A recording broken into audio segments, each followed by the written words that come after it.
Today, boys and girls, we're going to do something a little bit differently than we normally do. We're going to be doing two poems. As you can see, we have a poem on the front page and we have a picture. Then look on the next page, we see another poem.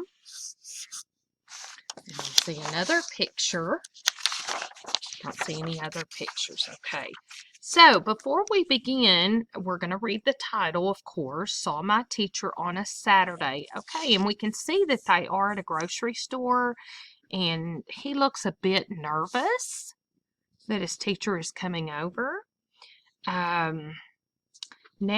we're going to not start with the questions, but we're going to do a first read of the poem. We have to number the lines first. I always number my lines.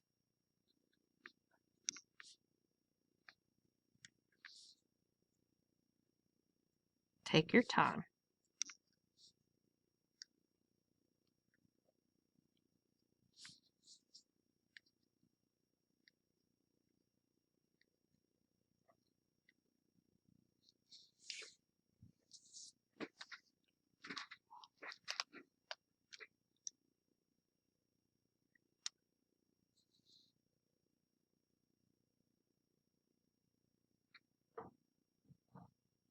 Okay, the first read is to listen and to visualize, and I try to read it as slowly as I can.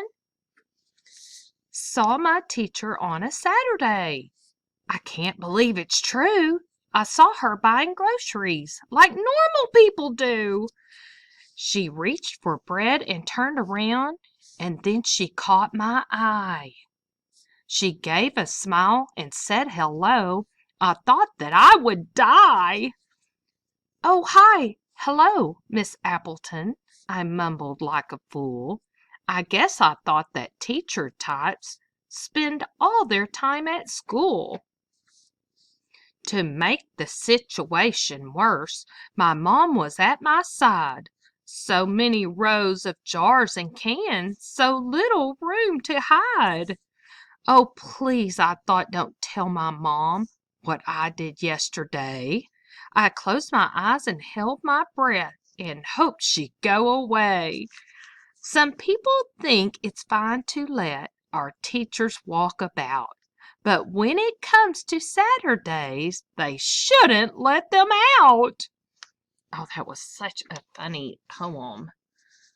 So it was a little bit like we thought, that he was kind of hiding out from his teacher.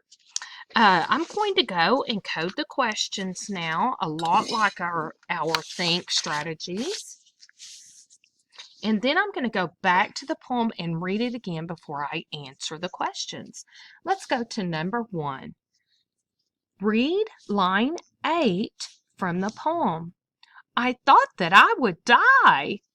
The poet uses this line to show that the speaker is careless, disappointed, embarrassed, angry. It will be better to go back and read it in context with the poem before we decide on an answer. Why does the poet use the exclamation points in the first stanza? Okay, let's refer back. We'll notice that each of the set of lines, these sets of lines that have 4 in them, those are called stanzas. This is stanza 1, 2, 3, 4, 5, and 6. So we have 6 stanzas in all, and they are separated by a space and usually by an idea. Why does the poet use exclamation points? Let's draw one right here in the first stanza. And you should know what an exclamation point does. Of course, it shows excitement. A, to express the speaker's joy, to describe the speaker's thoughts, to show the speaker's fear, to emphasize the speaker's surprise. Number 3. Read lines 15 and 16 from the poem. So many rows of jars and cans, so little room to hide. The poet uses these lines to show A, that the speaker is surprised by how big the store is. B, how badly the speaker wants to avoid being seen by his teacher. C, that the speaker is shy around his teacher. D, how worried the speaker is that his mom will find him. Number 4. I have to move some things back on my desk. Which of these lines from the poem rhyme? 2 and 4, 5 and 7, 11 and 12, 23 and 24. Now, it will be very easy to go back and look at these because we see that we have rhyme words at the end of our lines. So it should be very easy to go back since we have numbered these lines to see which ones rhyme. Read lines 17 and 18 from the poem. Oh, please, I thought, don't tell my mom what I did yesterday. These lines best support the idea that the speaker is hoping to talk about something other than school, wants to be the one who tells his mother what happened at school, wants to get home as quickly as possible. D, knows he did something wrong at school. Oh, look, number 6 kind of misprinted. Okay, 6 kind of is up here underneath D. How does the speaker feel throughout the poem? Silly, angry, excited, uncomfortable.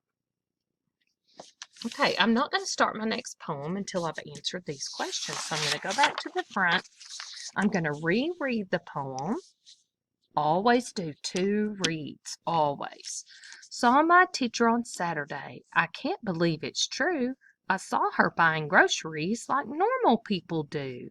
She reached for bread and turned around, and then she caught my eye. She gave a smile and said hello. I thought that I would die. Oh, hi, hello, Mrs. Appleton, or Miss Appleton. I mumbled like a fool. I guess I thought that teacher types spend all their time at school. To make the situation worse, my mom was at my side. So many rows of jars and cans, so little room to hide.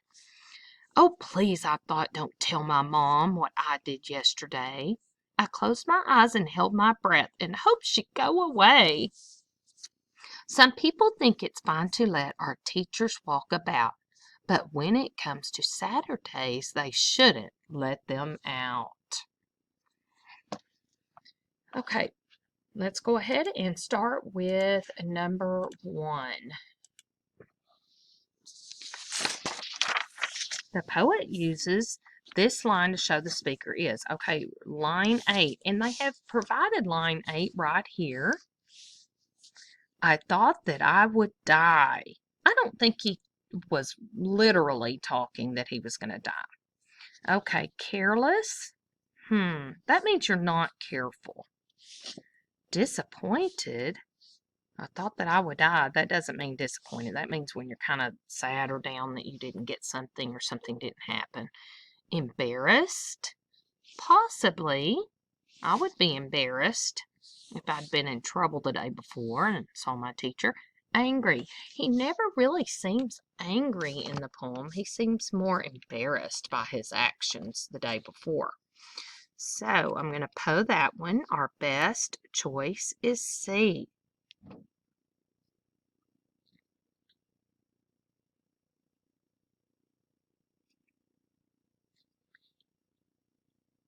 Okay, boys and girls, I think I'm going to let you answer the rest of those on your own. And you can pause this video, and we're going to begin the well-worn path. Let's go ahead and number the lines first. I love this poem.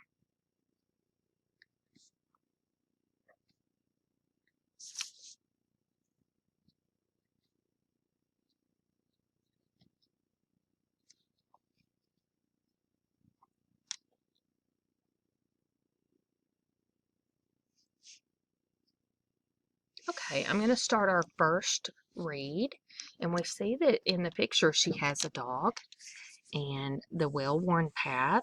I guess they walk on a pathway. That is going to be my prediction based on the pictures in the title. Okay. I'm going to read the poem one time through and then we'll go to the question. Sorry. You scampered down this well-worn path when you were just a pup, and as we grew, I ran with you. I struggled to keep up. My legs grew long, your legs grew slow. You're happy now to walk, ignoring all those squirrels and birds you once would chase and stalk. And as we walk, I think of all the moments that we shared.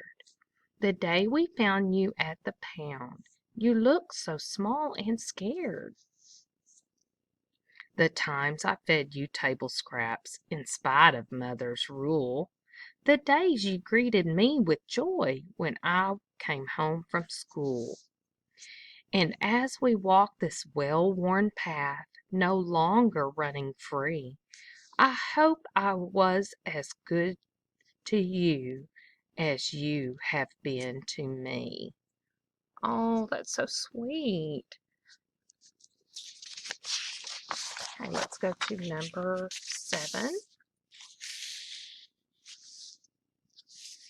The poet titled this poem The Well-Worn Path, most likely because the poem describes the way the path looks after many years. B, the dog and the speaker have walked on the same path for many years. The dog gets tired when it goes for walks. The poem describes the place where the speaker found her dog. Number 8. The lines 11 through 16 are included in the poem because they. So we're going to read 11 through 16 before we answer this question. List reasons why the speaker chose the dog. B. Give examples of experience shared by the speaker and dog. C. Explain why the dog began to ignore squirrels. Or D. Tell why the speaker and the dog no longer run together.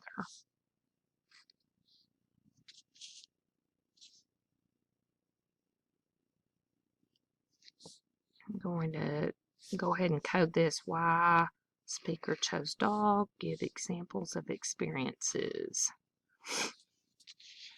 Okay, number 9.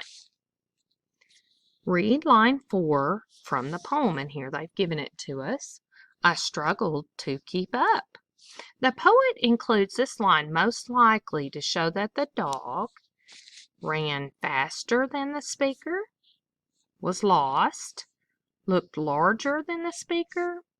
D, was tired.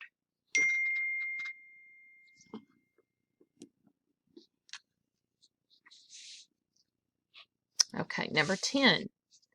Lines 5 through 8 are important to the poem because they show that the dog, A, dislikes squirrels and birds. I'm going to write a big 5 through 8 here. We'll want to read that before we answer this question. B, wants the speaker to slow down. C, is getting older. D, is ignoring the speaker.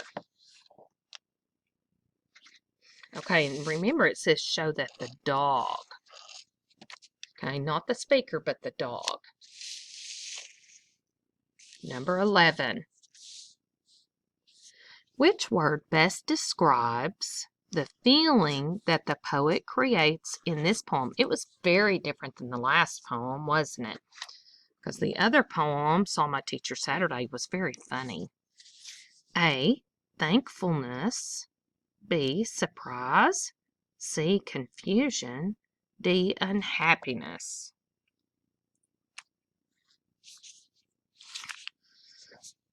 Number 12.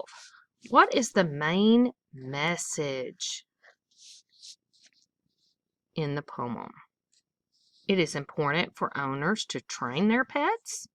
B, it is difficult to care for some pets. C, dogs and people are very different. D, pets and their owners can make each other happy.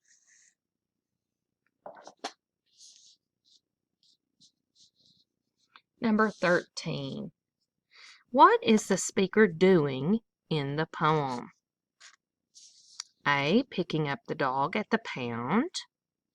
Feeding the dog dinner. C, chasing after the dog as it runs. D, taking the dog for a walk. I will definitely go back to the title to help me do this question. Now, I am going to tell you, we're going to do another read, but I want to tell you before we start, I want to go over these words so that you know what they mean. Thankfulness, that's when you're grateful and glad that something has happened. Okay, that's when you're thankful. We give thanks for food that we have and for our parents and all the good things that happen to us. That's what thankfulness is. Surprise is when you're a little bit shocked about something, like a surprise birthday party. Confusion, that's when you don't know what's going on. That's when we're confused. D, unhappiness, that's when you're really sad. Let's go back and do our second read of the poem. You scampered down this well-worn path when you were just a pup, and as we grew, I ran with you. I struggled to keep up. My legs grew long, your legs grew slow. You're happy now to walk, ignoring all those squirrels and birds you once would chase and stalk. And as we walk, I think of all the moments that we shared. The day we found you at the pound, you looked so small and scared. The times I fed you table scraps in spite of Mother's rule. The days you greeted me with joy when I came home from school. And as we walk this well-worn path, no longer running free, I hope I was as good to you as you have been to me. That's a beautiful poem. Makes you think of your own dog at home, probably. Okay, boys and girls, I would like for you to take this time now to answer each of these questions. Make sure that you refer back to the poem for any of the lines that you need to read. It's just like in our Think, you always know you were right by going back and checking your answers. So you may circle and underline any of the answers that you find in your poem.